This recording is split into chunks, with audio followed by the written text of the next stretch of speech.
Puji nama Tuhan, kita bersyukur pagi hari ini kita boleh kembali datang ke rumah Tuhan untuk beribadah, memuji, memuliakan nama Tuhan bersama-sama saudara seiman.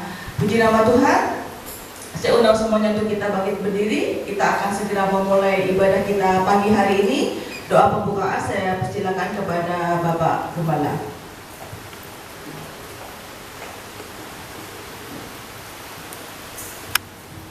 Mari Bapak Ibu kita menyatukan hati kita minta bimbingan Tuhan. Bapa kami yang di surga, pada pagi hari ini kami dengan sungguh-sungguh datang ke hadirat-Mu. Kau lihat hati kami, Kau lihat persiapan kami. Jangankan Engkau palingkan muka-Mu dari hidup kami, ya Tuhan Yesus. Ampunilah segala pelanggaran dosa kami, dan nama Tuhan dimuliakan dalam kehidupan kami. Kami naikkan kebaktian ini dalam tangan pengasihan-Mu. Terpujilah nama-Mu Allah yang Esa. Dalam nama Tuhan Yesus kami berdoa dan mengucap syukur. Haleluya. Amin. Tetap bangkit berdiri Bapak Ibu Saudara. Kita akan masuk dalam hadirat Tuhan. Kita mau menyembah Tuhan. Kita akan satu pujian. Betapa dahsyat Engkau Tuhan, pencipta segala yang ada. Kita bersyukur di tengah cuaca yang Tuhan berikan pagi hari ini, kita boleh mendapatkan tubuh yang sehat untuk menyembah, memuji nama Tuhan. Mari angkat pujian ini dengan sepenuh hati. Kita agungkan, kita muliakan Raja segala raja. Haleluya. Kita angkat pujian. Betapa dahsyat Engkau, betapa dahsyat Engkau Tuhan, pencipta segala yang ada, dulu, sekarang, sampai selamanya. Hanya Engkau Tuhan, katakan tak terselami, tak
Allah, Allah yang baik, Allah yang besar, Allah yang luar biasa, yang layak kita puji dan kita muliakan. Haleluya. Terima kasih, kami bersyukur. Haleluya Tuhan. Haleluya.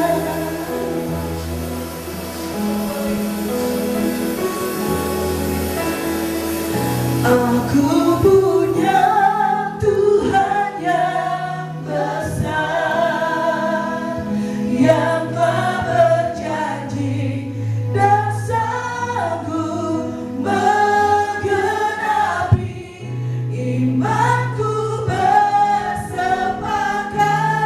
percaya kuasa-Nya. Ku terima sekarang kemenangan darimu. Katakan, aku punya Tuhan yang besar, yang telah berjanji dan sanggup menggenapi imanku, bersepakat percaya kuasa-Nya. Ku terima sekarang kemenangan Dia Tuhan yang besar, yang telah berjanji dan sanggup menggenapi imanku, bersepakat percaya kuasa-Nya. Ku terima sekarang, ku terima sekarang, ku terima sekarang, ku terima sekarang kemenangan darimu. Haleluya. Kita menerima kemenangannya dari Tuhan. Amin saudara. Amin. Puji nama Tuhan. Kita mau bersorak-sorai, kita muliakan nama Tuhan. Nama Yesus menara yang kuat. Bangkit, serukan nama Yesus. Haleluya.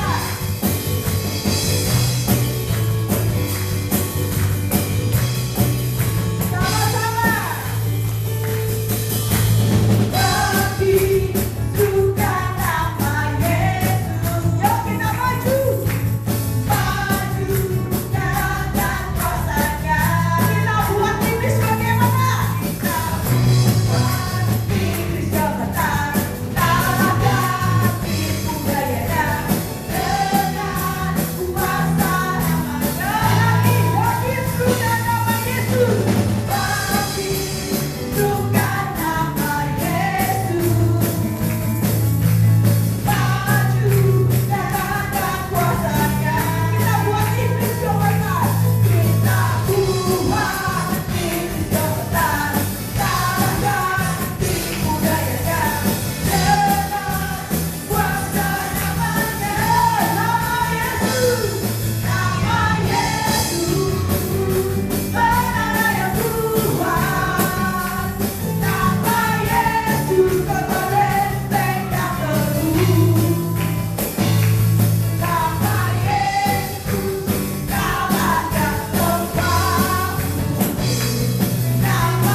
cerita.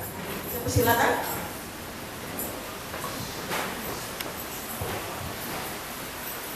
Shalom Bapak Ibu Saudara semuanya. Pada pagi hari ini saya akan bawakan cerita yang berjudul Keranjang Arang. Ada seorang kakek di suatu perkebunan dan suatu pegunungan. Setiap pagi dia pergi ke kebun bersama dengan cucunya laki-laki. Tetapi sebelum dia datang ke kebun, sang kakek ini bangun lebih awal dan membaca Alkitab di meja makan di dapurnya. Cucu lelakinya ingin sekali menjadi seperti kakeknya dan mencoba untuk meniru dalam cara apapun semuanya kepada kakeknya. Di suatu hari, sang cucu bertanya kepada kakek, "Kek, aku mencoba untuk membaca Alkitab seperti yang kakek lakukan, tetapi aku tidak memahaminya. Dan apa yang aku pahami, aku lupakan secepat aku menutup buku." "Apa sih kebaikan dari membaca Alkitab?" tanya si cucu kepada sang kakek. Dengan tenang, sang kakek mengambil keranjang tempat arang, memutar sambil melubangi keranjangnya. Ia menjawab, "Cuk, bawa keranjang ini ke sungai dan bawa kemari lagi dan penuhi dengan air." Keputusan berat yang diberikan sang kakek untuk memberikan pemahaman kepada cucunya. Maka sang cucu melakukan seperti apa yang diberitakan kakek. Tetapi semua air habis menetes sebelum tiba di depan rumahnya. Kakek tertawa dan berkata, "Lain kali kamu harus melakukannya lebih cepat lagi." Maka ia menyuruh cucunya kembali ke sungai dengan keranjang tersebut untuk mencoba lagi. Sang cucu berlari lebih cepat, tetapi tetap saja lagi-lagi keranjangnya kosong sebelum ia tiba sampai di depan rumahnya. Dengan terengah-engah ia berkata kepada kakeknya bahwa ini mustahil, kek, membawa air dari sungai dengan keranjang yang sudah dibolongi. Nggak mungkin, nggak akan bisa, kata si cucu. Maka sang cucu mengambil ember sebagai gantinya. Sang kakek berkata, "Aku tidak mau ember itu. Aku hanya mau keranjang arang ini. Ayolah, usaha kamu kurang cukup." Maka sang kakek pergi keluar pintu untuk mengamati usaha cucu laki-lakinya tersebut.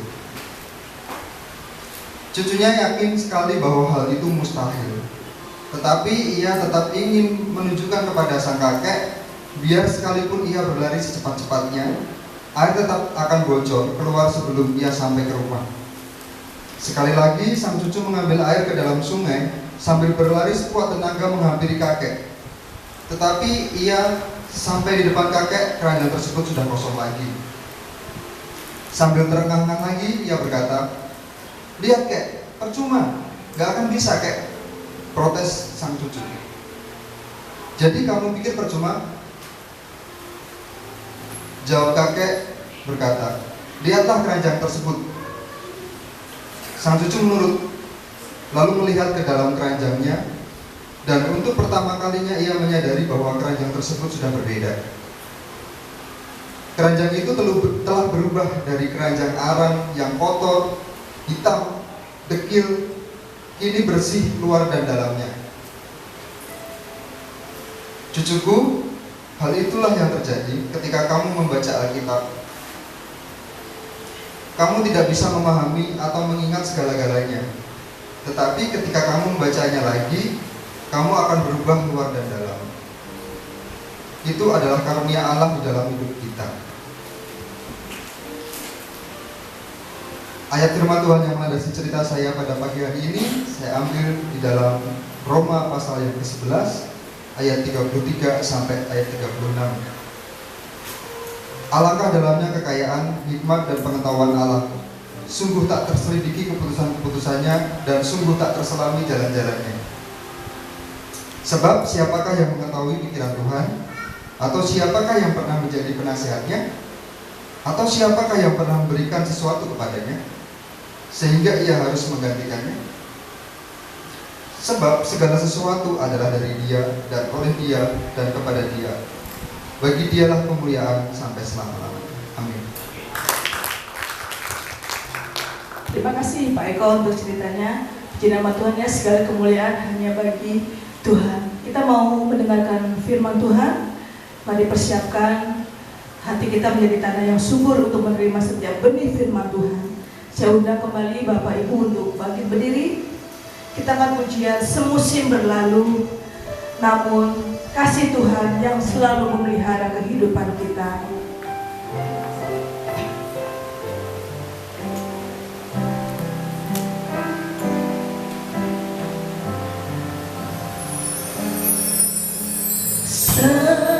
Semusim berlalu, namun Kau selalu peliharaku.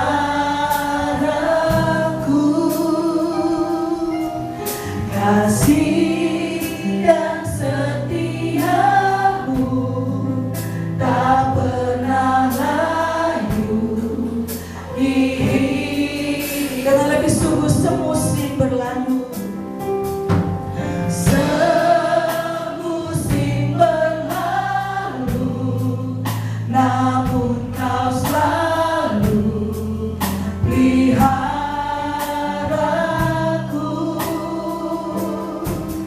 Kasih dan setiamu tak pernah layu. Hidupku lebih luas dari samudra, lebih luas dari samudra. Kebaikan-Mu Bapa takkan habis di hidupku. Lebih tinggi dari cakrawala, tak terbatas kasih-Mu. Sungguh ku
tidak terbatas kasih-Mu kepada kami, sehingga hanya ucapan syukur yang kami bisa utarakan kepadamu melalui hidup kami.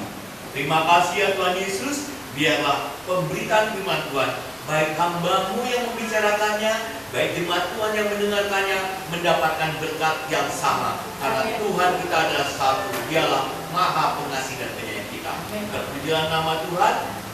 Dalam nama Tuhan Yesus kami bersyukur. Haleluya. Amin. Silakan duduk. Bapak Ibu kita selalu Tuhan Yesus Kristus. Terima kasih. Saya mengucapkan terima kasih kepada kita semua yang menaruh hati kita pada pagi hari ini untuk bersama-sama berkumpul dalam Tuhan. Terima kasih atas Pak Eko yang ceritanya luar biasa. Itu salah satu ayat yang saya ambil, yang saya akan ambil di khotbah saya ini. Luar biasa ya, walaupun saya tidak berhubungan dengan Pak Eko, tapi saya dengan Pak Eko gak ada ikatan batin kepada dia. Sama-sama bawa firman Tuhan yang sama. Siapa yang bisa menasihati Tuhan? Tidak ada. Bapak Ibu sekalian Tuhan Yesus, saya akan memberikan pengalaman keberadaan Tuhan dalam hidup ini. Bagaimana cintanya Tuhan terhadap kita. Di saat seseorang pria sudah mencintai wanita pilihannya, maka dia akan kejar. Bagaimanapun kondisi si wanita itu, atau melihat kondisinya pada saat ini pun, dia tidak akan hiraukan. Kayak yang dia fokus hanya wanita yang dia cintai. Begitu juga Tuhan kita. Saat Tuhan kita menaruh hatinya kepada umat-umat pilihannya, maka dia akan kejar. Walaupun yang umatnya itu sudah berbuat dosa, walaupun umatnya itu tidak mau lagi menghiraukan, ini dia akan tarik terus, dia akan kejar terus, dia akan selalu ada padanya. Yang memisahkan umat yang dicintainya hanya satu hal, yaitu dosa. Dosa itu yang membuat Tuhan Yesus tidak bisa mencintai kita lagi. Karena kita berdosa, maka dia tidak bisa lagi untuk mencintai. Dia bilang, ayo ampunilah dulu dosamu, bertobatlah, maka aku kan bisa lagi memelukmu.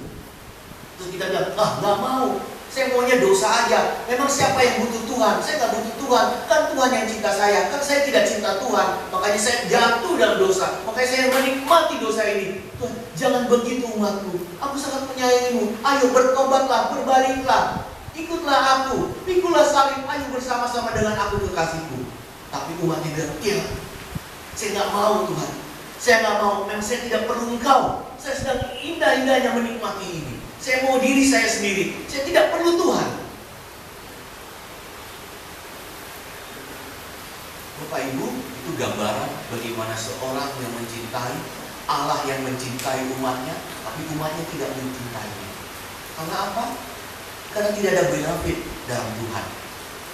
Karena Tuhan tidak menguntungkan. Karena Tuhan tidak ada manfaatnya.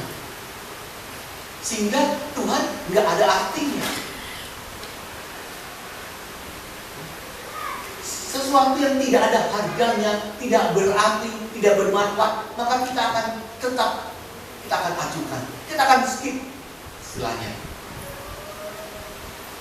Karena kita tidak tahu harga dari kematian Tuhan Yesus, sehingga kita tidak tahu apa itu darah Yesus yang suci, pengorbanan yang kayu salib, diberikan anaknya yang tunggal untuk dosa kita. Kita tidak bisa mengerti.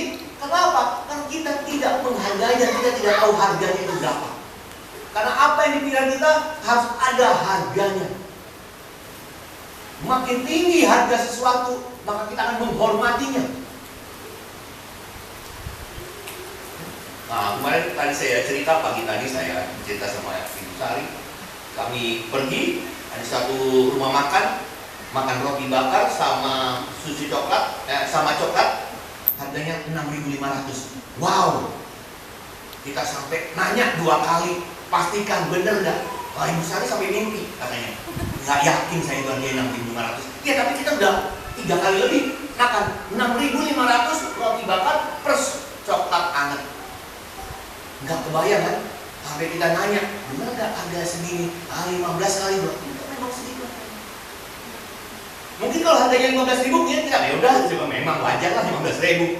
Kalau harganya 30.000 ya mungkin kita makan di kopi kenangan dari roti bakar itu, wah 30.000 ya wajar lah itu. tapi 6.500. Begitu juga kalau kita mendapatkan sesuatu yang cuma-cuma. Maka ini, saya kasih kamu jam. Gimana nih balasnya? Udah, kebetulan saya banyak. Jam saya ada banyak nih buat kamu. Maka kita nggak butuh karena kita sudah punya jam juga. Kita nggak tahu kalau harganya, jam ini ada mereknya, branded. Wah, kita akan jaga, kita tidak tahu bagaimana Tuhan Yesus itu sangat berharga itu. Kenapa? Kita tidak tahu manfaatnya. Kita tidak tahu fungsinya. Karena apa? Kita mau apa yang bisa kita ekspor, yang ada manfaatnya, yang ada harganya, yang membuat kita naik derajatnya, maka itu kita menghormatinya. Maka seringnya umat Kristen kalau kita menghargai, saya orang Kristen, supaya saya dihargai, supaya derajat saya naik, apa yang harus saya lakukan? Bahaya, Bapak Ibu. Pertama saya harus rajin. Kalau saya terlihat rajin, maka orang akan respect sama saya. Bukan karena Tuhannya, tapi karena kita rajinnya ke gereja, maka kita terlihat. Kita ingin terlihat.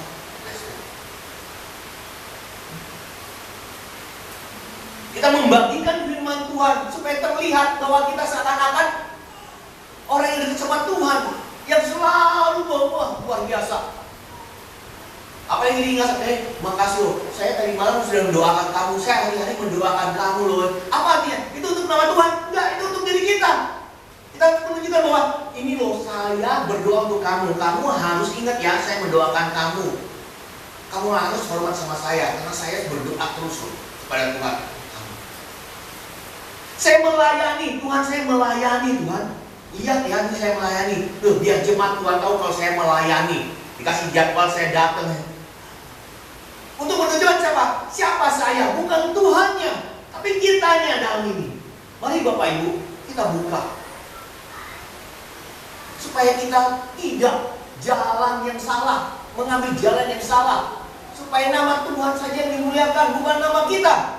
Mari kita buka Ibrani 1 ayat 1-3.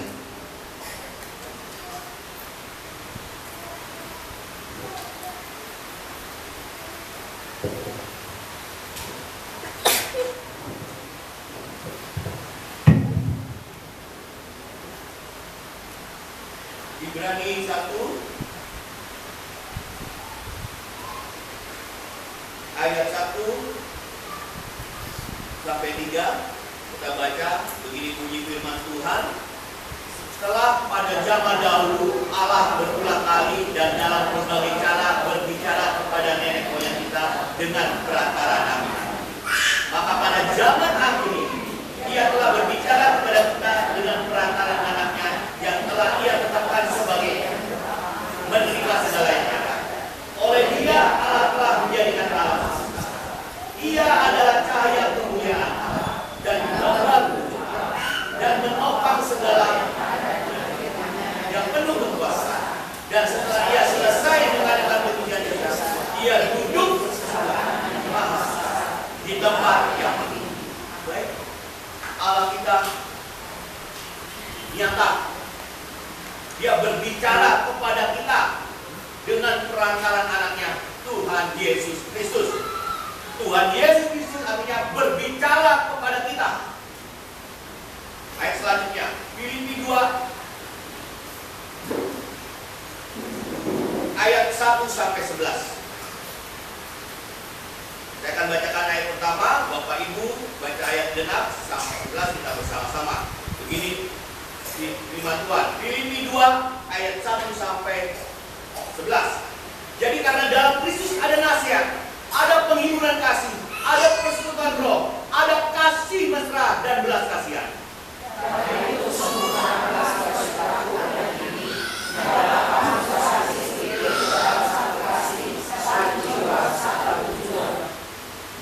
Dan dengan tidak mencari kepentingan sendiri atau puji-pujian yang sia-sia, sebaliknya hendaklah dengan rendah hati yang seorang menganggap yang lain lebih utama daripada dirinya sendiri.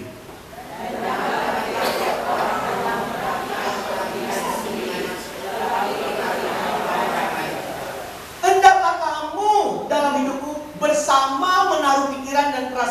terdapat juga dalam Kristus Yesus.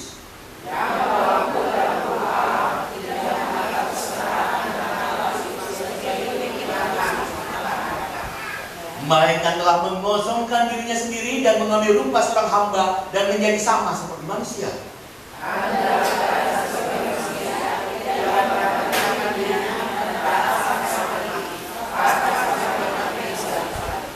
Itulah sebabnya Allah sangat meninggikan dia dan mengambil kepadanya nama di atas segala nama.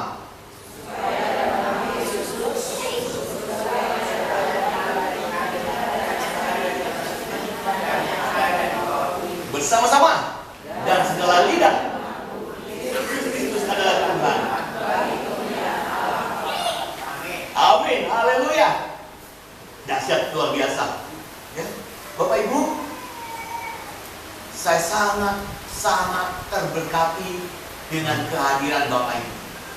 Dengan saya menjalin persaudaraan dengan Bapak Ibu jemaat Tuhan, saya sangat diberkati.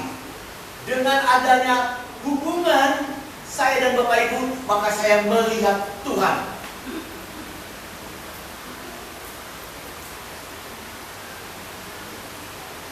Dengan adanya kita melihat Tuhan satu sama lain.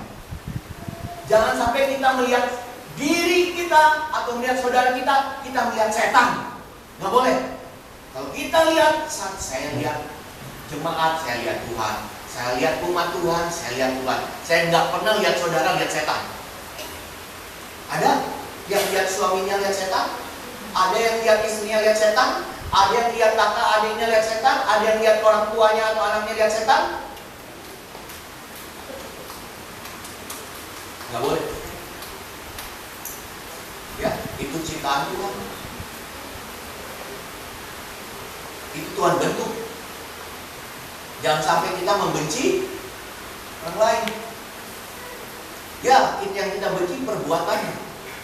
Tuhan benci perbuatannya, tapi pribadi tidak. Saya mau satu fokus.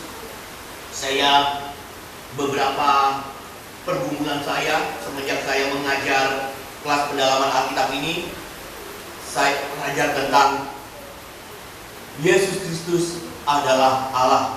Yesus Kristus adalah Tuhan. Dan saya bingung kenapa Allah kita, dewa kita, dewata kita, sesembahan kita, ilah kita itu yang namanya Tuhan Yesus itu, mengapa mencintai kita? Mengapa dia tidak ingin melepaskan cintanya dari kita supaya kita bebas? Tidak.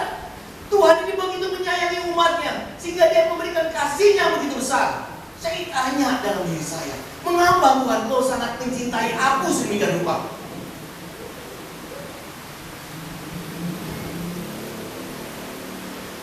Cinta Tuhan Yesus adalah cinta yang mula-mula. Dia yang berinisiatif dahulu mencintai manusia. Yang kedua, dia berani berkorban untuk umat manusia karena cintanya dia kepada manusia. Dan yang ketiga, Tuhan juga ingin keinginannya sepadan dengan keinginan manusia.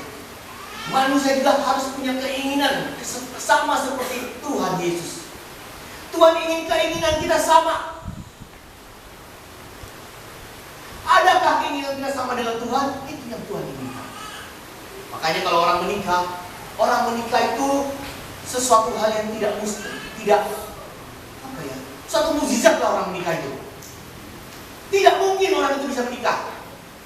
Menyatukan dua hati, hidup bersama sampai maut memisahkan, itu hal yang tidak mungkin. Makanya bagi yang belum nikah, pikir-pikir 2 kali ya kalau mau menikah. Yang sudah menikah, ya nikmatilah pasangannya. Jangan habis manis sempat dibuang. Gak boleh. Kalau ada masalah rumah tangga, diperbaiki karena kalian sudah berjanji hidup semati. Menikah hanya sekali seumur hidup. Kalau ada yang menikah Pak 2 kali, nah nggak tahu dah tuh firman Tuhan mana. Yang setahu saya seumur hidup. Sekali seumur hidup, nggak ada. 2 kali seumur hidup, 3 kali seumur hidup, nggak ada. Sekali seumur hidup. Selebihnya kalau dia menikah lagi berzina. Tapi itu gimana Pak? Urusan dia sama Tuhan. Nah, Bapak Ibu, dikasih oleh Tuhan Yesus, mari tadi pernyataan saya bahwa Tuhan Yesus yang berinisiatif, Tuhan Yesus yang berkorban bagi cintanya, bagi umatnya, dan Tuhan Yesus meminta keinginan kita sepadan dengan keinginannya. Maka ada 4 hal yang harus kita pikirkan. Yang pertama, apakah kita semua beriman kepada Tuhan Yesus adalah Juru Selamat kita? Amin. Amin. Puji Tuhan. Apakah kita perlu Tuhan dalam hidup kita? Amin. Siapakah Tuhan menurut saudara? Tuhan Yesus. Yesus itu Tuhan. Kalau memang Bapak Ibu, ini adalah pelajaran hidup baru yang mendasar, yang saya berpikir.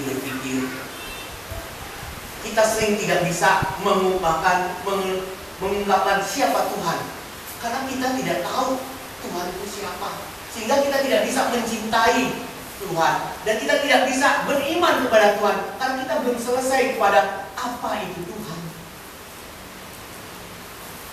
Maka itu pada zaman dahulu, dan zaman era keemasan, zaman Yunani, filsuf besar hadir, lahir dan ada, mengatakan bahwa ada konsep ontologis. Nah, jadi ada 4 konsep ontologis. Ontologis ini ilmu adalah yang mempelajari tentang wujud yang ada. Dan ini konsep ini, maka Allah itu harus dipikirkan. Nah, Allah itu harus dipikirkan. Allah itu seperti apa ya? Maka Allah itu adalah sesuatu yang luar biasa, yang tidak ada tandingannya. Amin. Itu konsep ontologi, itu pemikiran manusia. Benar. Kita berpikir, oh ya, Tuhan itu maha hadir, maha besar, maha, tidak ada yang bisa menandinginya.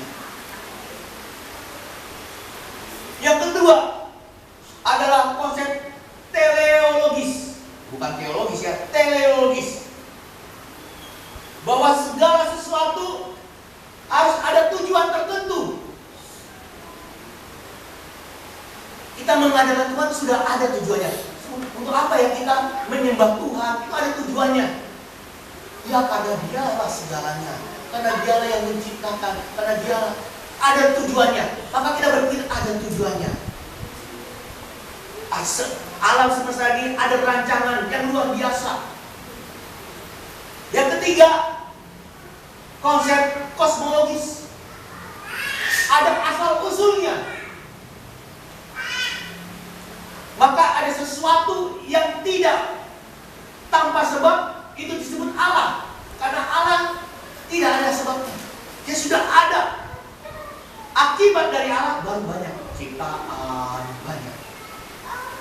Yang keempat, konsepnya konsep moralitas. Konsep ini menunjukkan apa? Hubungan baik, etika, kesusilaan. Maka semua manusia di muka bumi ini menganut ada satu contoh: tidak boleh membunuh, tidak boleh berdusta, tidak boleh mencuri. Itu semua sama, semua agama, semua manusia yang ateis pun tidak mengenal Tuhan juga menggunakan konsep moralitas. Katanya Kristen, kok punya utang gak disaur? Katanya Kristen, tapi kok nipu orang sana sini? Katanya Kristen, kok membujat, ngomongnya kasar? Nah, tuh. Ya. Nah, saudara, itu moralitas. Tanpa kekristenan, orang juga bermoral. Tanpa Yesus Kristus, orang bermoral. Jadi apa itu Tuhan? Bagaimana Tuhan? Saya mau katakan, jangan sekali-sekali menganggap gampang atau menyepelekan iman saudara pada Tuhan. Gampanglah kita berdoa, gampanglah baca firman Tuhan, gampanglah pelayanan, gampang. Jangan sekali-sekali menggampangkan datang pada Tuhan. Jangan sekali-sekali menggampangkan menuhankan Yesus sebagai Tuhan. Jangan anggap sepele iman saudara ya. Jangan. Kalau saudara sudah beriman pada Tuhan Yesus, jangan sekali-sekali menganggap gampang. Gak boleh. Saudara harus sungguh-sungguh. Kenapa? Kita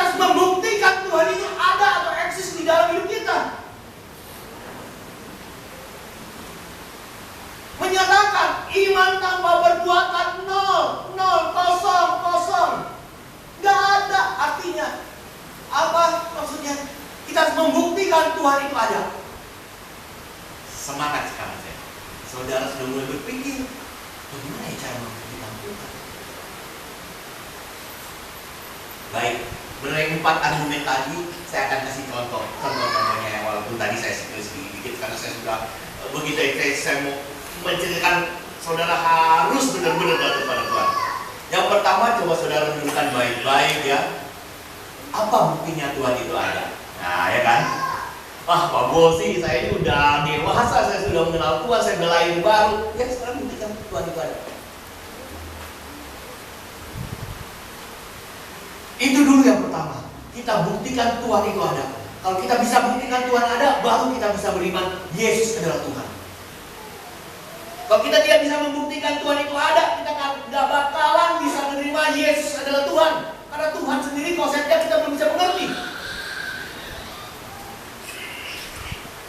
Bagaimana kebenaran Tuhan itu ada? Jadi apa buktinya Tuhan itu ada? Mulailah kita menggunakan argumen-argumen atau konsep-konsep pemikiran-pemikiran filsuf yang mengatakan, oh ya, adanya langit dan bumi, segala ciptaannya, itu menandakan bahwa adanya Tuhan. Amin? Amin. Ya, di Alkitab dikatakan Tuhan yang menciptakan langit dan bumi itu harus ada. Tapi mana buktinya? Cuma begitu aja. Kapan dia ciptakan? Bagaimana dia mengolahnya? Kita nggak pernah tahu. Kita bilang apa? Itu urusan Tuhan. Kita sangat menggampangkan itu Tuhan. Dulu waktu zamannya Nuh ada yang namanya busur melengkung. Kalau sekarang disebutnya apa? Pelangi. Dulu nggak tahu apa itu air. Itu jalannya bidadari. Nah turun tuh, lalu di ujungnya tuh tempat mandi tuh, dia mandi tuh bidadari tuh. Dulu orang begitu. Tapi sekarang enggak. Yang pengetahuan apa yang terjadi? Itu ada fenomena cahaya yang terbias, ya. Maka ada namanya warna-warna. Itu karena adanya air hujan, ada sinar matahari, maka menimbulkan fenomena alam. Bisa dijelaskan. Dulu apa? Petir. Dikatakan apa? Oh, itu suara Tuhan. Itu lonceng Tuhan. Karena apa? Belum ada pengetahuan. Tapi sekarang apa? Oh, petir itu karena apa? Ada ion negatif dan ion positif yang bertambakan dari awan dan bumi, maka itu pecah. Bisa pakai ilmu klasik. Tapi tidak menunjukkan bahwa Tuhan ada. Semua bisa dibangun fakta.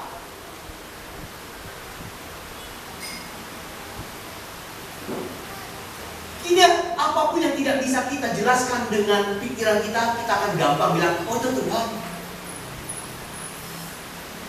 Dan itu tidak bisa membuktikan. Makanya segala hal yang tidak kita bisa mengerti, kita katakan adanya Tuhan. Selanjutnya, orang yang beriman tentang adanya kitab suci, Pak. Alkitab. Siapa yang buat Alkitab, saudara? Manusia. Ini yang buat manusia. Ada penulisnya. Taurat siapa yang nulis?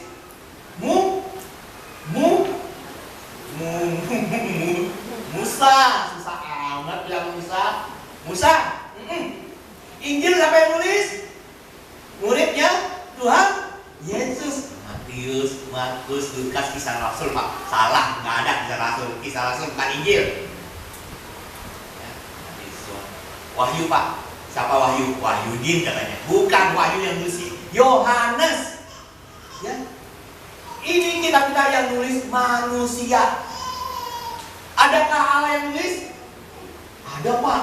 Ini Taurat itu tahu nggak, Pak? Waktu Musa naik ke gunung, maka Allah menulis dan Tuhan dan Musa salin. Yang mana tulisan Allah? Tidak ada. Ada nggak?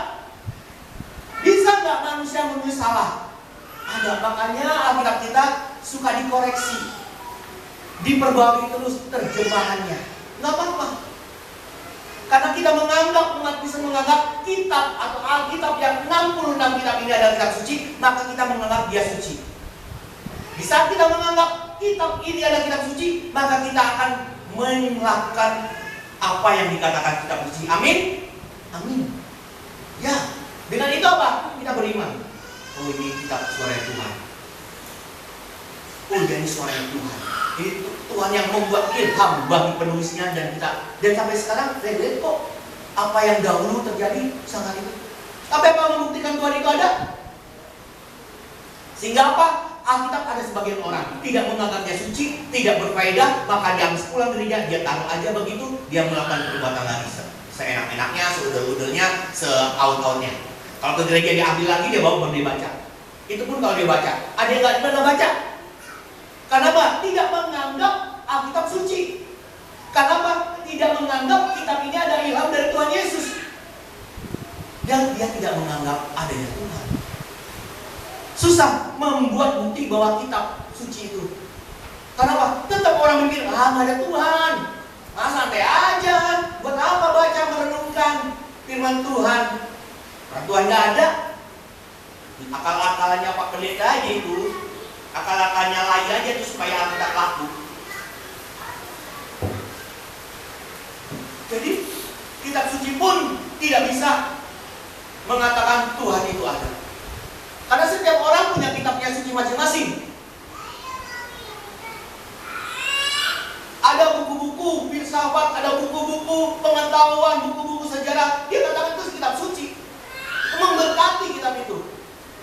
Apalagi, oh ada Pak, buktinya Tuhan itu ada Pak. Nabi. Nah, Nabi, Bapak Ibu, baru-baru ini terakhir, tahu kan siapa yang ngaku Nabi? Banyak manusia ngaku Nabi.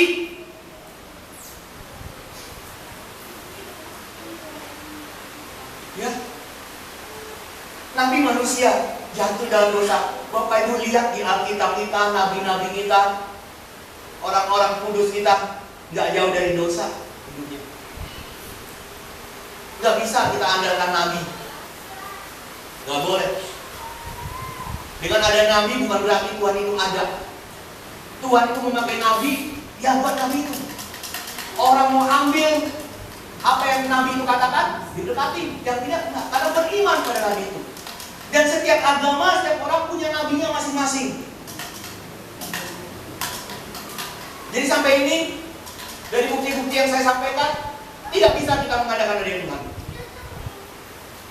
Nah, ini. Saya mau saudara mengerti bahwa tidak gampang sesuatu itu. Tuhan Yesus itu, cintanya Tuhan Yesus itu kita abaikan, tidak gampang. Karena di saat Tuhan sudah mencintai kita tidak akan pernah lepas dari tangan Tuhan. Rasain kalau Tuhan sudah cinta, Tuhan akan sayang kalian begitu rupa, sehingga Tuhan akan memberkati. Tuhan akan membuat saudara bergumul dalam hidup saudara. Saudara akan berpikir bagaimana Tuhan. Supaya apa? Supaya selalu ada Tuhan di dalam hati kita. Tuhan ingin kita selalu bergumul dengannya. Seperti orang kasih yang selalu memikirkan kekasihnya. Selalu fokus dengan apa yang dikerjakannya.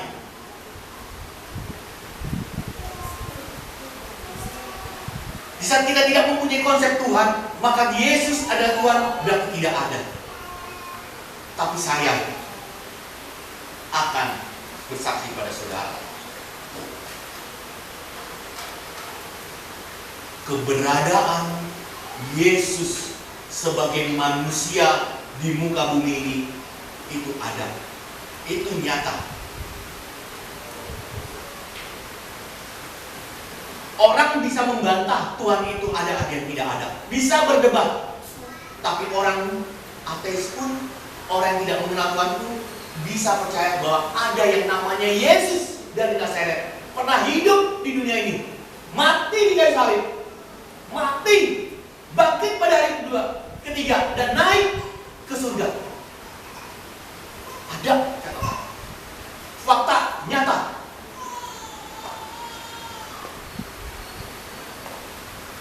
Keberadaan Tuhan Yesus, keberadaan Yesus, anak Maria, anak Yesus, keturunan Yehuda, tidak bisa dibantah oleh siapapun di muka bumi ini. Jadi saya mengajak kepada Bapak Ibu Saudara, hapus semua imajinasi saudara tentang Tuhan, tapi Berimanlah pada Tuhan Yesus yang nyata, Yesus Kristus yang mati di kayu salib itu.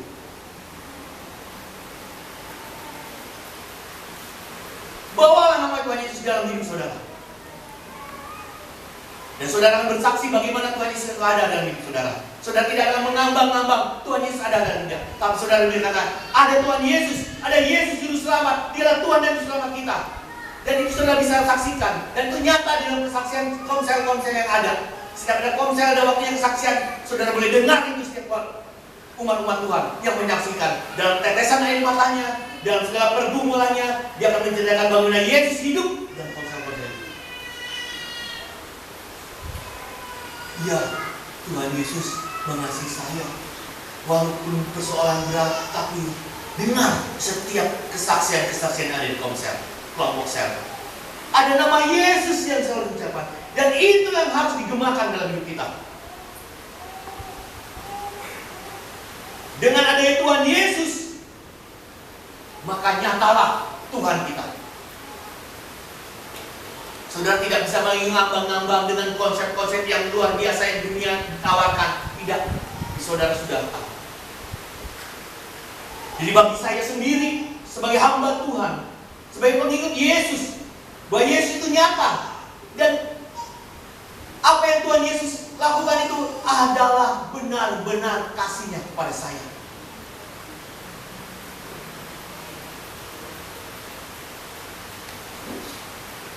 Bapak Ibu yang terlihat Tuhan Yesus,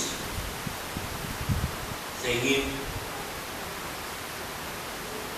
mengajak Bapak Ibu membuktikan bahwa Tuhan Yesus ada. Sudah tidak bisa lagi kita berargumen bahwa semuanya, itu mah Tuhan ada, ini karena ciptaan Tuhan ada, ini semua tidak. Itu kita sudah mengalami sendiri. Bisa seseorang menanyakan siapa Tuhan kita, bagaimana rupanya, bagaimana bentuknya, kita bisa menjelaskannya dengan jelas, dengan gamblang. Siapa Tuhanmu? Tuhan Yesus Kristus. Mengapa dia sebut Tuhan? Karena Dia menyelamatkan saya. Kasih-Nya begitu besar bagi saya. Dan sampai saat ini saya berusaha untuk hidup kudus di hadapan-Nya. Yang kedua, Tuhan Yesus Kristus itu hidup. Amin. Seseorang yang hidup, yang kekal naik ke surga, maka dia bisa langsung berbicara dengan kita. Amin. Amin. Amin, Bapak Ibu.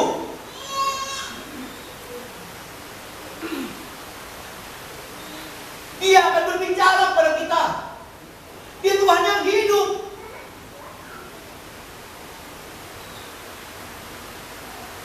Saya sedang mengikuti sequel dari film John Wick. Sekarang sudah John Wick yang keempat.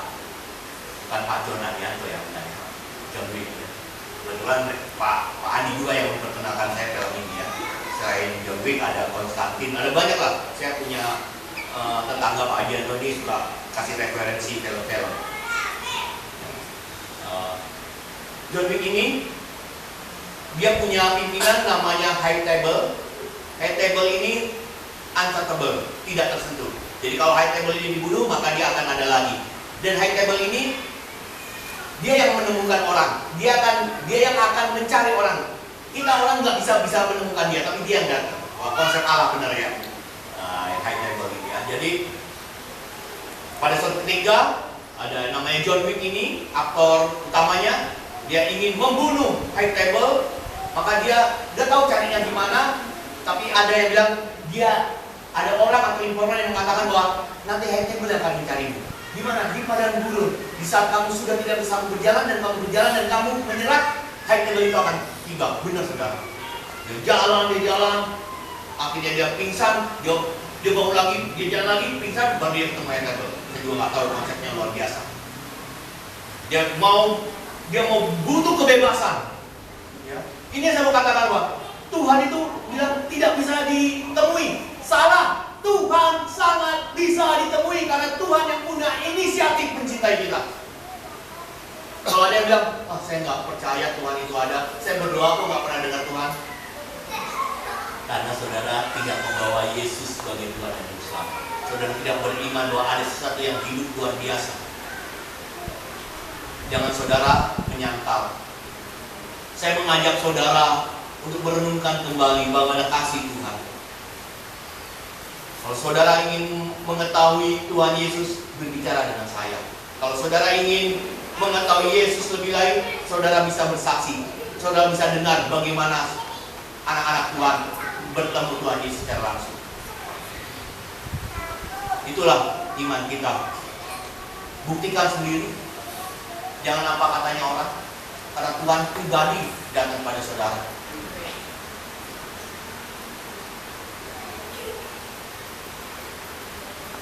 Jangan jadikan kesaksian orang lain sebagai pegangan, karena orang lain punya pengalaman pribadi dengan Tuhannya.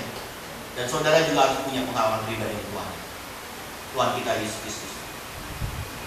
Saya akan mengajak saudara untuk berdoa kepada Tuhan Yesus dan perhatikan apakah Dia mendengar dan menjawab doa kita. Iblis sudah merubah. Di saat kita bilang, Tuhan jawab doa saya. Tuhan jawab, bisa ada dua, bisa iya dan tidak. Itu jawaban Tuhan. Bukan semua yang kita doakan, kita inginkan, maka dikabulkan itu ada jawaban. Tidak. Ingat, Tuhan Yesus mendengar dan berbicara kepada kita. Amin. Kamu bersekutu dengan Tuhan, dengan firman kudus, dan naikkan pujian Yesus, Yesus dengan doa.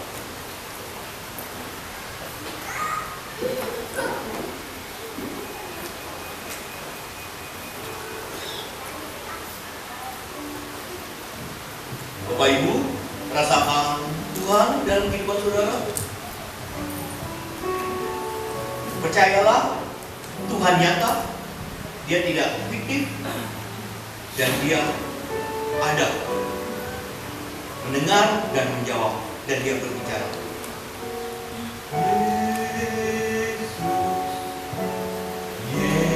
Yesus, dengar doaku,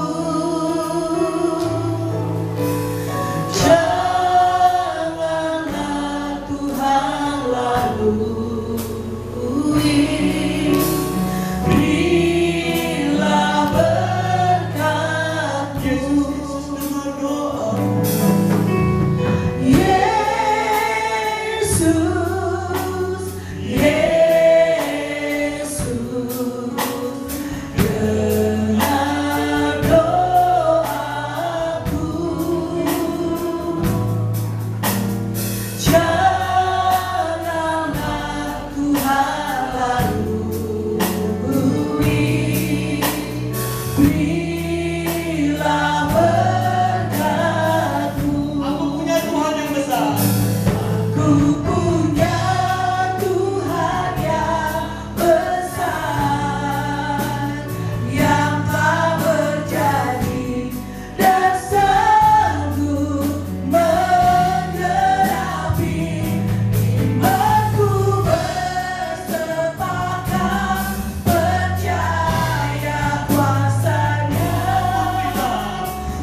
Ciptakan seisi dunia, aku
Apabila kita masih punya kendala akan pahit,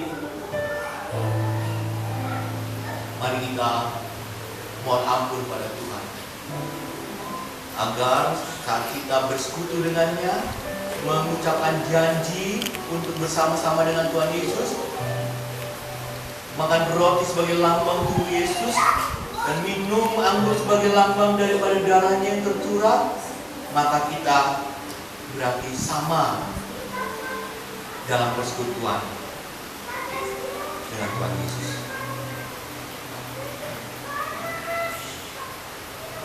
Naikkan pertobatan saudara pada Tuhan.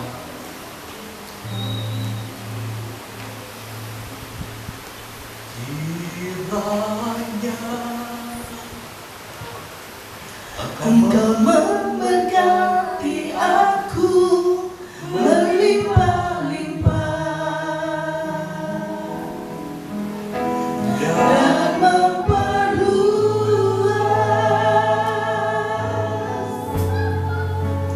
daerahku,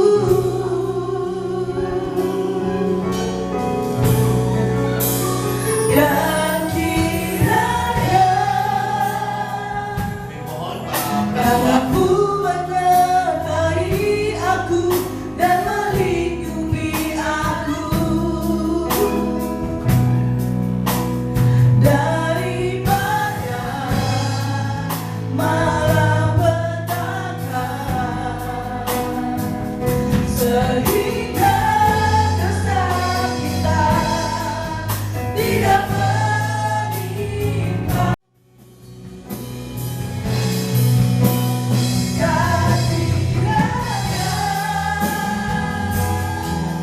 Tanganmu menyertai aku dan melindungi aku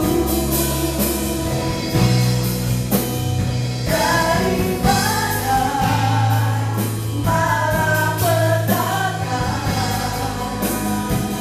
sehingga kesakitan tidak menimpa aku.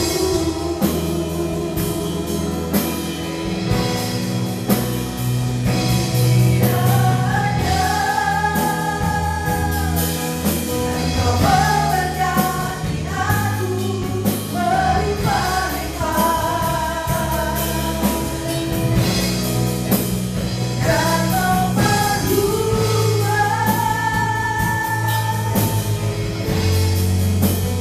daerahku,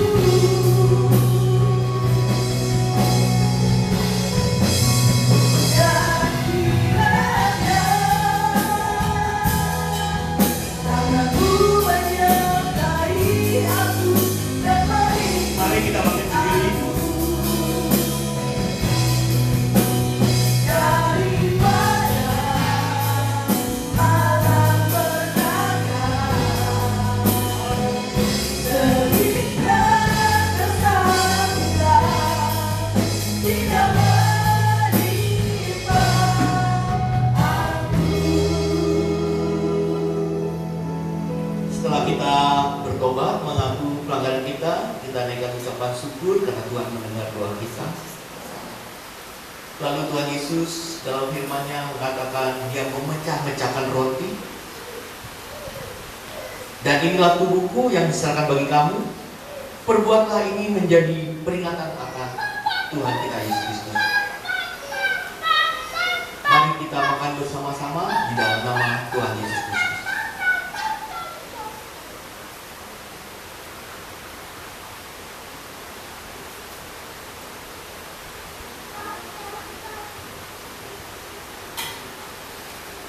Haleluya.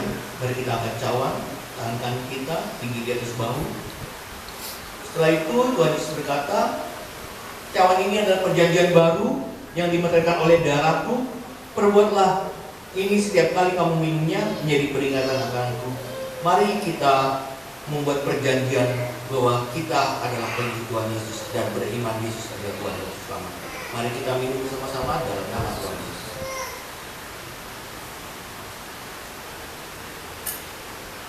Syukur, haleluya.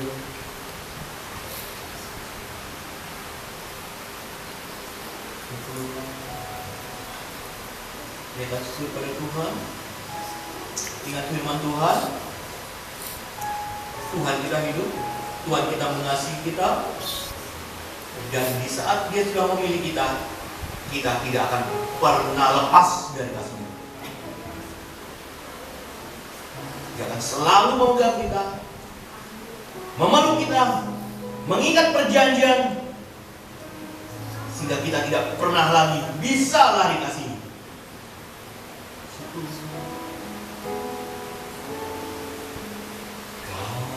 Kasih pasti lemah lembut,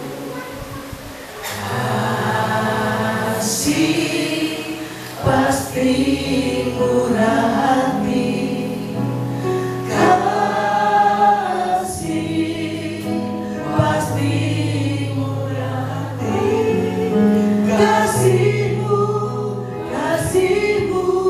Tuhan,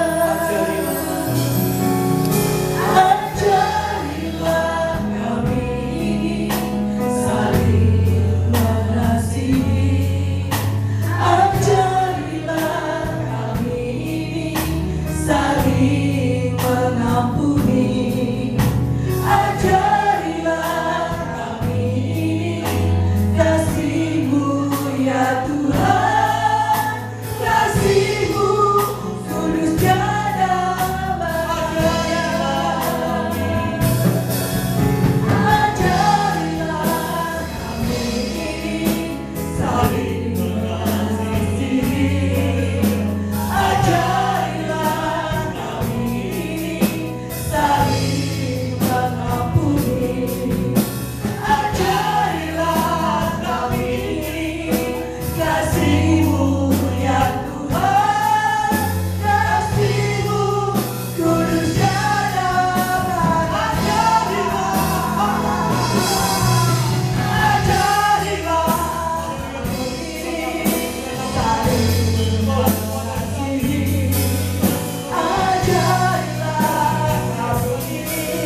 saling mengampuni, ajarilah kami kasih-Mu ya Tuhan, kasih-Mu kudus tiada batas, kasih-Mu kudus tiada batas, kasih-Mu kudus tiada batasnya. Amin, haleluya. Silakan.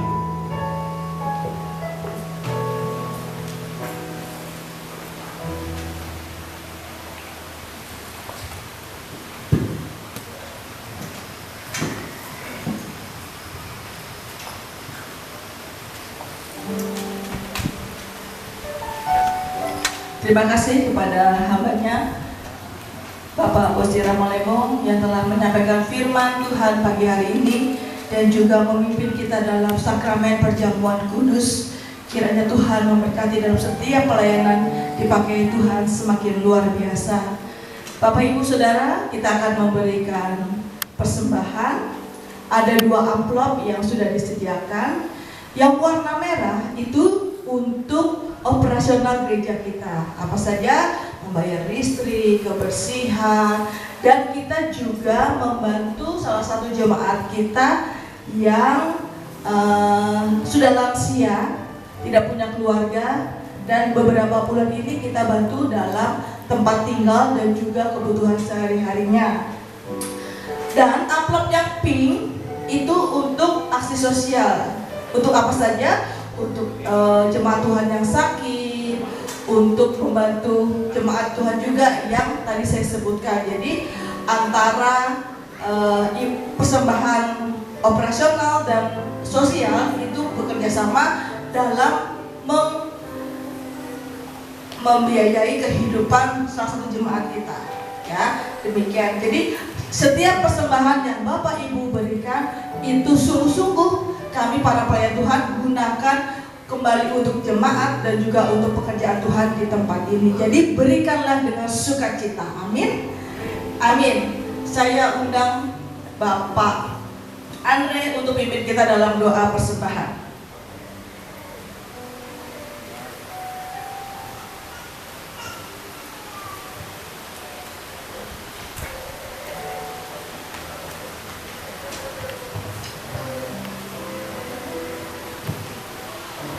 Mari tundukkan kepala kita berdoa. Angkat persembahan Tuhan. Ini persembahan yang kami bawa untuk hormat dan kemuliaan Tuhan, untuk pekerjaan Tuhan di gerejamu ini ya Tuhan. Dari apa setiap yang kami kumpulkan, setiap rupiah yang kami bawa dalam persembahan kami, ucapan syukur kami, persepuluhan kami hanya tahu bahwa kami mengandalkan Tuhan dalam hidup kami, bahwa semua apa yang kami miliki adalah semata-mata pemberian Tuhan, dan kami tidak tergantung dari apa pekerjaan kami dan penghasilan kami, tapi kami tergantung dan bergantung kepada Engkau, Allah yang hidup, yang memelihara kehidupan kami. Kami bawa persembahan kami pagi hari ini dengan ucapan syukur, dengan sukacita, karena Engkau lebih besar dari apapun. Terima kasih Tuhan, kami mengucap syukur untuk hormat dan kemuliaan Tuhan. Bahkan Engkau Allah yang sanggup membukakan pintu-pintu yang tertutup untuk memberkati kami. Di dalam nama Tuhan Yesus, tidak ada yang kekurangan dalam hidup kami, tapi kami kecukupan, bahkan kami kelimpahan, dan kami boleh menjadi berkat bagi umat-Mu. Terima kasih Tuhan Yesus. Kami berdoa dan mengucap syukur pada Bapa di surga. Haleluya. Amin. Terima kasih Pak Andre. Kita akan pujian ketika Tuhan memberikan keadaan jauh. Persembahannya dibawa ke depan. Haleluya.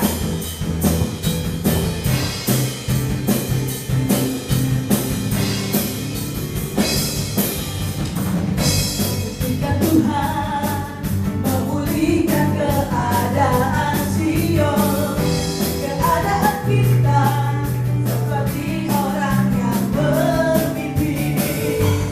Waktu itu mulut kita penuh dengan tawa, lidah kita dengan sorak-sorai yang menabur sambil mencucurkan air mata, pasti akan menuai dengan sorak-sorai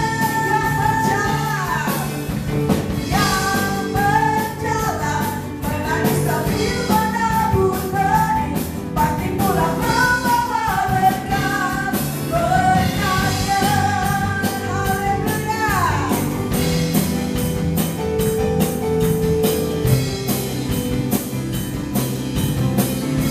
Dan sekali lagi ketika Tuhan memulihkan keadaan Sion, keadaan kita seperti orang yang bermimpi. Waktu itu mulut kita penuh dengan tawa, lidah kita dengan sorak-sorai yang menabur dengan mencucurkan air mata, pasti akan menuai dengan sorak-sorai yang berjalan menangis sambil menabur benih, pasti pulang membawa berkat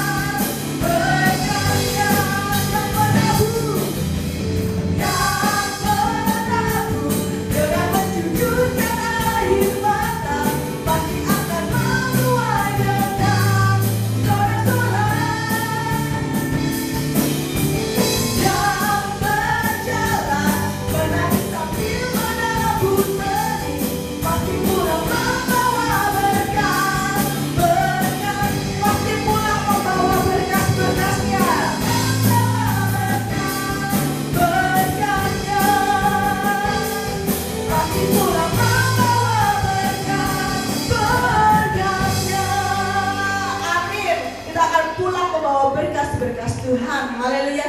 Saya persilakan kepada hambanya untuk kembali menyampaikan pengumuman.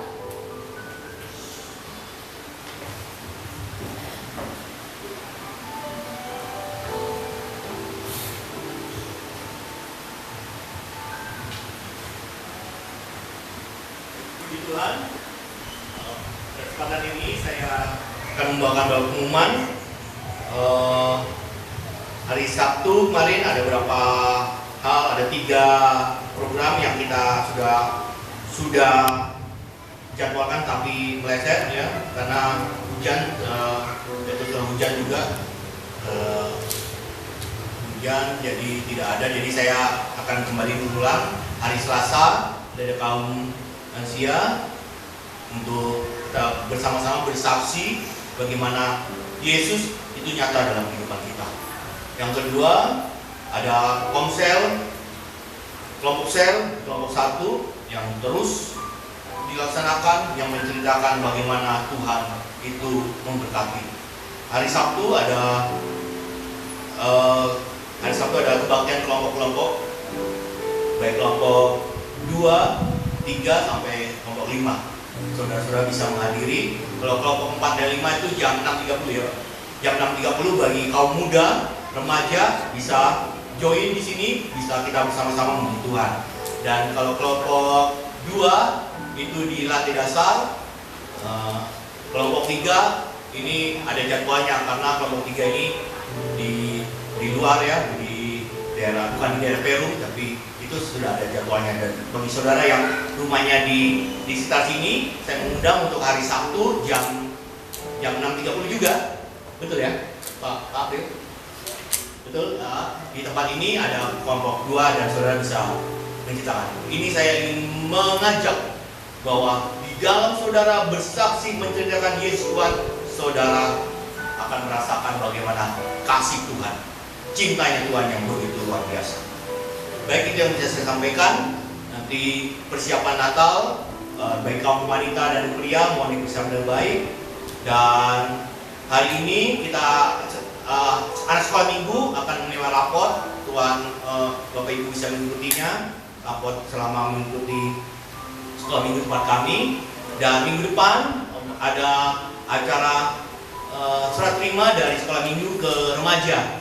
Ya, ada beberapa anak sekolah minggu yang naik karena usia, karena grade-nya, maka dia akan kami pindahkan ke remaja.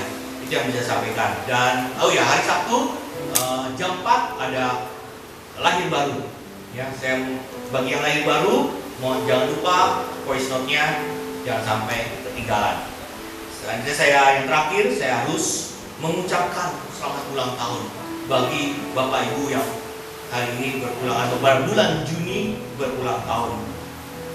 Saya akan mengucapkan selamat ulang tahun untuk Bapak Catur Julianto, Tuhan berkati. Bapak Budi Rajo, Tuhan berkati. Bapak Budi ada? Oh ada, Tuhan.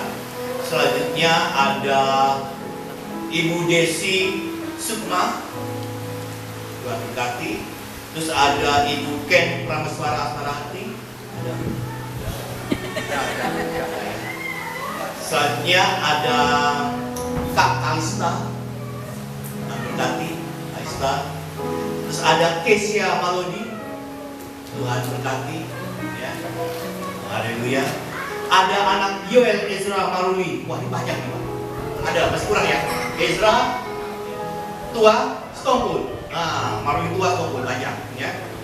Terusnya anak Francisco Iko. Ada? Nanti sampaikan. Ada yang belum disebut namanya pada bulan Juni? Emang udah sebut saya. Eko, Pak Eko dan Bu Rosita. Pak Eko, aduh puji Tuhan diberkati banyak banget juga Pak Eko. Kak Rosita, haleluya. Kak Rosita ini ada lambuknya ya. Ya. Ada lagi Bapak Ibu yang saya doakan? Oh ya. Ada yang mau ulang tahun? Pak Benget? Bukan. Oh ya. Ada yang mau ulang tahun siapa? Mau saya doakan sekalian? Namanya? Natalia. Talia.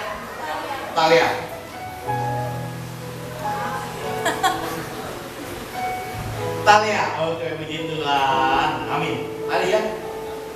Saya sangat antusias kalau mendoakan yang ulang tahun. Walaupun yang ulang tahun juga jangan tuh malu-malu ya, jangan. Kalau ada berkat Tuhan, kita harus bagikan. Amin. Amin. Umur panjang di tangan Tuhan loh, ya. Amin. Mari kita satu untuk berdoakan saudara-saudara kita ya. Mari kita satu hati. Bapa kami yang di surga, kami ucap syukur. Pada pagi hari ini kami mau mendoakan saudara-saudara kami yang berulang tahun pada bulan yang lalu dan bulan Juni. Kami yakin percaya Tuhan Yesus, nama Tuhan dimuliakan. Kami berdoa untuk Bapak Catur Julianto dan keluarganya, Tuhan berkati dimanapun mereka berada. Kami berdoa buat Bapak Budi Rahardi. Terima kasih atas berkat Tuhan, pekerjaan, pelayanan, dan keluarga yang luar biasa. Tuhan berkati kesehatan, kekuatan anak ini. Kami juga berdoa bagi Ibu Desi Sukma. Tuhan berkati istri dari Pak Moses. Tuhan berkati ya Tuhan Yesus. Kesehatan, kekuatan, sehingga anak-anak yang ada padanya bertumbuh sehat. Kami juga berdoa bagi istri hambamu, Ken Pransmara. Tuhan berkati dalam pekerjaannya, pelayanannya, dan menjadi istri ya Tuhan sebagai hamba Tuhan. Dan bagi ibu, bagi anak ya Tuhan Yesus. Ya. Kami juga berdoa bagi saudara Kaista dalam kuliahnya, dalam pelayanannya, dalam rumah tangganya, menjadi kakak dan anak yang dikasih. Kami juga berdoa bagi anak Kesia Malodi. Tuhan berkati dalam pendidikannya, cita-citanya, dan masa mudanya, dan keluarganya. Kami juga teringat bagi ibunya juga, Ibu Rosita. Tuhan berkati.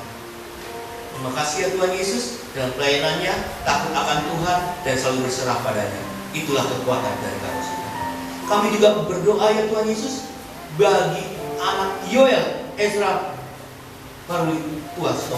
Tuhan berkati sebagai anak yang takut akan Tuhan dan mempunyai banyak pengalaman akan hidup dan menjadi berkat bagi keluarga. Kami juga berdoa bagi anak Francisco yang biasa dipanggil itu. Tuhan berkati dalam sekolahnya, studinya, menjadi anak yang luar biasa, menjadi berkat dan menjadi pria yang mandiri. Kami juga berdoa bagi Bapak Eko, ya Tuhan Yesus. Syukur dan berdoa bagi pelayanannya di gereja, bagi pekerjaannya ya Tuhan Yesus, dan keluarganya. Walaupun persoalan pencobaan ada padanya, tapi kekuatan dari Tuhan selalu ada dalam hidupnya. Kami juga berdoa bagi saudara kami ya Tuhan Yesus, saudari Talia Tuhan Yesus. Terima kasih atas kebersamaan kami. Kami yakin percaya Tuhan Yesus, hidupnya sudah Tuhan atur. Berkat selalu ada padanya. Dan nama Tuhan dimuliakan melalui dia tutur kata dan tingkah lakunya. Nama Tuhan dimuliakan. Tuhan berkati kesehatan kekuatan. Mari Bapak Ibu kita bangkit berdiri. Kita mohon berkat.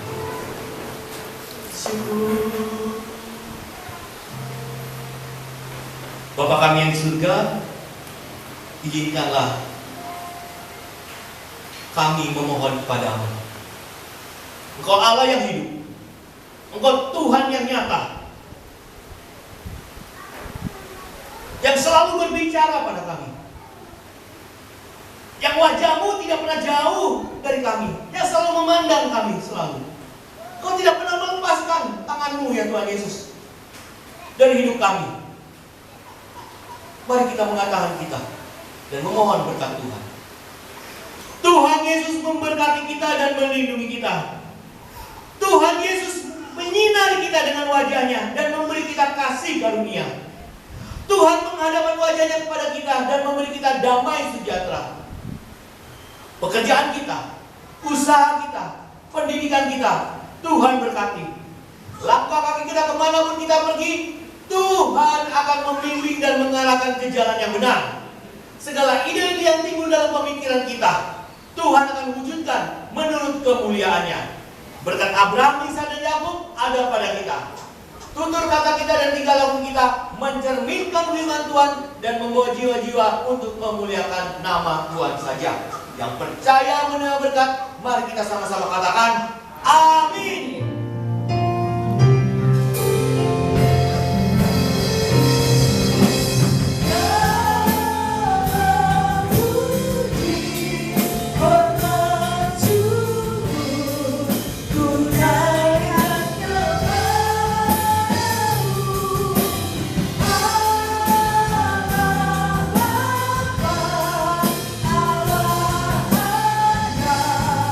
Allah, Roh Kudus.